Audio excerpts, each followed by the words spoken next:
Okay, welcome to another episode of On the Wrist from Off the Cuff. Today we have another great review for you from the brand Traska. A little bit about them. They're headquartered out of Jackson Beach, Florida. They're founded by a fellow called John Mack, and he started the brand with the intention of making a watch that you could wear every day without worrying about it. A true tool watch fit for any activity.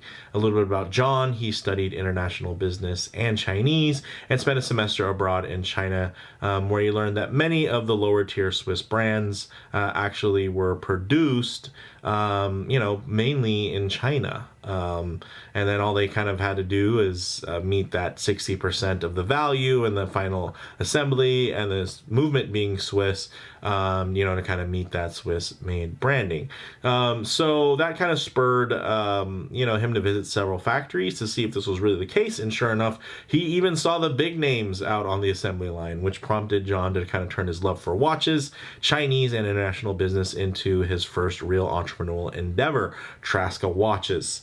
Once he graduated from the university back in December of 2016, he's since been working, on site with various factories in China to develop prototypes for their original first gen freediver and beyond. And this is well beyond now, because this is in 2022, and this is a really cool brand new watch that you guys will find. I believe it's available for pre-order currently. It is the Seafarer in mint green.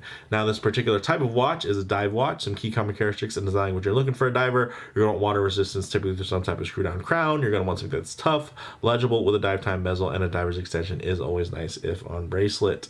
Now, the Seafarer packs a modern tech into that kind of vintage inspired frame, and it should be in stock and ready to ship on Sunday, June 5th at 10 a.m. Eastern. Definitely join their newsletter to get reminders on that day. This will go for $570 direct from Traska, and I think it's definitely worth it. So let's go ahead, zoom the camera out, get this piece in hand, and take a closer look. All right, guys. Apart from just the general kind of, hey, the Traska, very finely done in terms of the milling on that female end link there, the full articulation with this beautiful scratch resistant hardened coating on there. There's a lot that you can expect from a Traska. You can see these beautiful beveled lines here that break up the structure in between, nice brushing, and now in later models, as you can see here, even nice contoured sides there. This very nice kind of box domed sapphire. So much there that kind of just carries over from what you're used to, but in this case, you're getting, of course, a bit of a different execution in terms of the actual timing mechanism, which is now an internal bezel, and this one is dedicated to diving versus I believe they released a more traveler styles watch in the past. But I gotta say, just the overall, how everything kind of fits together, how everything is kind of underneath this gorgeous, look at that sapphire there. It's a lot to look at and a lot to enjoy, and of course I always love that kind of minty fresh dial there. And then they do have that kind of lower contrast, kind of faded gray, kind of steel bluish insert there, which I think looks great. I think it'd be really cool to see what something like that insert would look like, maybe in a brushed steel, and then maybe have the stuff kind of blacked out. I don't know, or maybe a tungsten with kind of a tint to it. I feel like there's just like a lot of fun things you could probably do with this, but of course that would bring up it would make the cost more, and $570 for something like this is actually pretty darn good. So it's only 38 and a half millimeters, guys, which is wild, because when you see this, you don't think it's going to be a 38 and a half. Like, honestly, the way that this reads to me is closer to a 39 or a 40. So that's the really cool part, is that it is actually quite compact, but it does have that extra level of visual punch, which I can appreciate, because yeah, I'm a bigger guy and I don't want to watch to seem kind of small or dainty, and that's something that you don't get with this watch, which I can appreciate. And of course, because of its actual physical, dimensions, it is smaller and more compact, but that doesn't mean that it's lacking in any otherwhere else when it comes to kind of that visual punch. So it is 38 millimeters in diameter, and then it's 12 millimeters thick, including the crystal. So without the crystal, it would be quite thin, but you can see that crystal protrudes quite nicely. And I wouldn't consider this thick by any means. It is actually really, really nice, and you'll see that when we get to kind of on wrist portions. But again, you also got to remember that it is smaller, so any thickness is going to be probably a little bit more exaggerated than if this was, let's say, a 42 or 43. This is made out of full 316L stainless steel with a scratch-resistant hard coating. It's brushed with finely polished chamfers, and it does also offer drilled lugs, which is going to be great for those of you that would love to put this thing on a NATO or a leather or something, which I think it'll look great on. But I'm just such a huge fan of metal bracelets, especially when they're executed to this level, that for me this would probably stay exclusively on the metal strap. So with that, the bezel is, it's internally done there, and then the external bezel is fixed and it's highly polished. And then the internal bezel, the nice thing is that it's not screw down. It actually is done to a high enough level to where it's still watertight, even without having this be a screw down crown.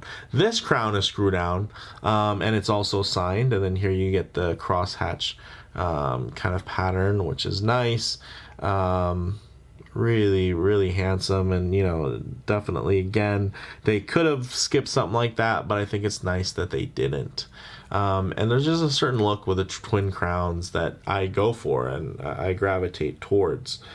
Now, of course, this is screw down, and then in terms of the movement, although you can't see it, in kind of typical Traska fashion, what they do is they keep it thinner by having a solid case back, light etching on the back, but inside you're going to have your Miyota 9039, because this is a no date dial, so why not put an appropriate no date movement? So kudos to Traska for just doing the right things continuously. The case back, again, solid. It does have the nice etching, which is kind of going to tell you a little bit about the model in terms of it being stainless steel, the Seafarer name, etc. And then you get into this beautiful dial. It's a semi-matte, so it's not gonna have like a ton of texture on it, but it's not glossy where it's just completely smooth. So it definitely has that semi-matte kind of just a tick underneath, a satin kind of finish to it. It has printed indices, diamond cut hands, and BGW9 Lume. It's water resistant up to 150 meters, which is pretty much all you need when it comes to any type of water sports. Honestly, most people will never go beneath 30-40 meters in recreational diving, so this is good to go. And then I like that, of course, it does have a screw down crown here, and it's built strong enough to where you don't have to have a screw down crown here, because now it just makes recentering that much easier. So let's say you're going to use it, right? You don't have to fidget with it. It just boom. You can feel faint clicks as it goes, but it's mainly just kind of friction, and I can appreciate that because it lines up nicely. You can play with it if you're a little OCD and really want to nail the alignment on it. You have that room, and honestly, you're not gonna accidentally, as you can see, I'm running my finger over it, you're not gonna accidentally really change it. So it's not gonna hurt the fact that it's there and that it's not screwed down. So again, more kudos from that perspective. The bracelet is 20 millimeters for the lug width there, and everything is solid. Solid links, solid end links, 3-link setup, fully articulated bracelet, screw-in links, which is great. It has a beautiful taper from 20 down to 16 millimeters. You do get this nice about 17.5 millimeter milled push button clasp with 4 micro adjustment holes, and of course it's signed. And then you do get some nice kind of perlage on the milled folding section. So with all that, let's get this piece on wrist and see how it wears. All right, guys, as you can see on my 7 1/4 to about 7.5 inch wrist, it wears perfectly. I mean, this thing doesn't look small at all, and it doesn't look oversized. It just looks, you know, dialed in, balanced. And my goodness, does it wear beautifully. Look at the angles on that beautiful box dome sapphire. This thing rocks. I gotta say, it does so much right. And yeah, again, I go back to that cost, under $600, $570 for something like this. And, you know, not to say their other releases haven't been good. I mean, geez, I mean, I own a few of them, and I'm very proud to own them. Stuff like this, you know, getting an early look at a prototype like this, it just, you know, I can't help but kind of smile, because it's great to see enthusiast run brands just continue to kind of deliver again for the enthusiast. This isn't something that somebody would walk by at the mall and pick up and just kind of buy by accident. This is something that people kind of hunt down, and, you know, they're on Instagram and they're in forums and they're in Facebook groups, and they're checking out different people's wristwatch checks or micro brand specific groups. And, you know, this is for enthusiasts, and I like that. But it's such a clean aesthetic that even a non-enthusiast would be able to appreciate something like this, and, you know, would be able to see that there's absolutely a lot of thought and a lot of quality that goes into designing and producing something this nice. So very nice proportions, really comfortable and balanced. That hard coating does add that kind of slight tint to it, but I'll tell you, if I didn't tell you about it, you probably wouldn't even notice it. Maybe you lay it right next to a different watch that doesn't have any hard coating on it, you might feel like that might appear a little bit brighter. Steel's really known for a bright, you know, kind of luster that it has, which is why it's, you know, so well liked. This is definitely not some dark, you know, no one's going to confuse this for titanium or anything like that. And the coating is just, you know, with every new generation of release that Traska does, I feel like the coating just also gets better with every iteration, to where it's just like, man, I can't even notice it. And it absolutely does help with scratches, but it's nice that it doesn't add any, you know, any downsides, right? There's no trade-offs to it, apart from just a touch of a slightly, again, just a slight tint to it in terms of the warmth and it being just a little bit darker by like a half a shade. In terms of model variants, you know, there's some other ones. You're gonna have to check the site for that. But what let's get into next is low light transition, lume shots, and closing thoughts. All right, let's go ahead and hit the lights here. As you can see, quite nice in terms of the lume. Maybe get a black light on hand to kind of accentuate the bezel. So, you know, not quite as bright as your traditional, but this is also a prototype, so it may be different in production, but you know, that is, I'd say, something. It's not quite as well applied as the rest, and the rest is really, really well applied. But one thing I really like to do is work in some low light transition into these kind of lume segments, because you're not always going to be out in the middle of a field enjoying direct sunlight. A lot of times you're going to find yourself coming in and out of buildings, walking underneath overhangs, you know, hanging out underneath the shade of a tree, or maybe just in your favorite automobile. So it's nice to see what the textures and colors on a watch will appear and render like in less than optimal lighting, to include maybe some very high contrast lighting like you're seeing here, which will typically expose any type of defect or anything like that. But you can see how uniform the light is gliding over that nice brushing there, even with that scratch resistant coating there. Still very, very nice. And the nice thing is you can really see how much this dial plays. It still stays very, very legible. So there's still even in lower contrast, things wash out a bit. I think the line weight in terms of the blackness on the printed indexing there really helps everything pop. So I can appreciate that. But let's go ahead, hit the lights here, get into some closing thoughts. On the wrist, nice proportions, very comfortable and balanced. Kind of all the things that I mentioned previously. And then, yeah, it does have a hard coating, which makes it, for me, even more wearable because less to worry about. I know there's kind of two houses of thought on that. Well, what happens once the hard coating scratches off? I can't just put a new hard coating on and all that.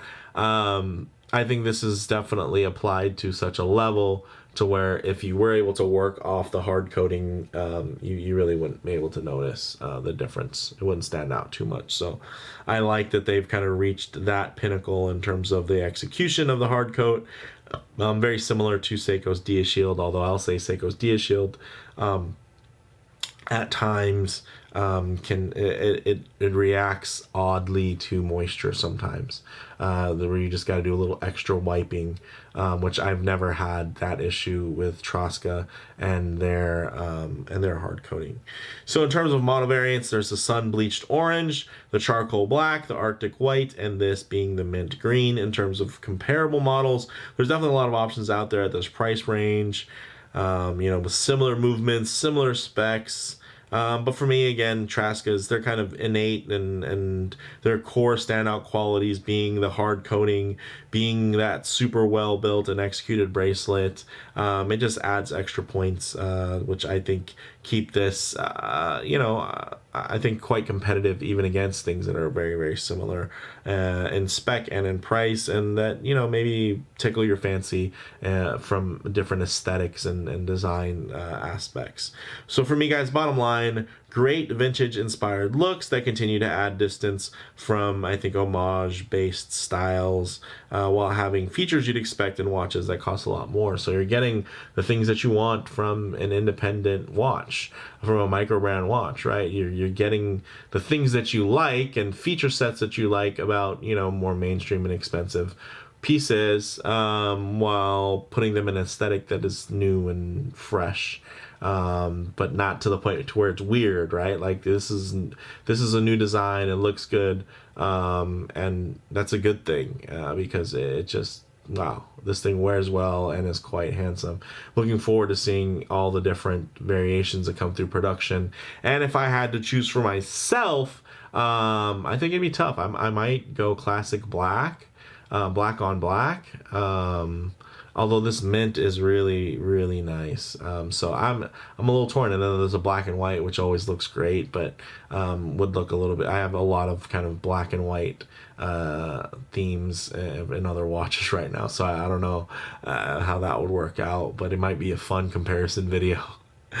All right, guys, let me know what you think in the comments below. If you like the video, please do it like, and if you have any, please do subscribe for more content just like this. Thanks, guys.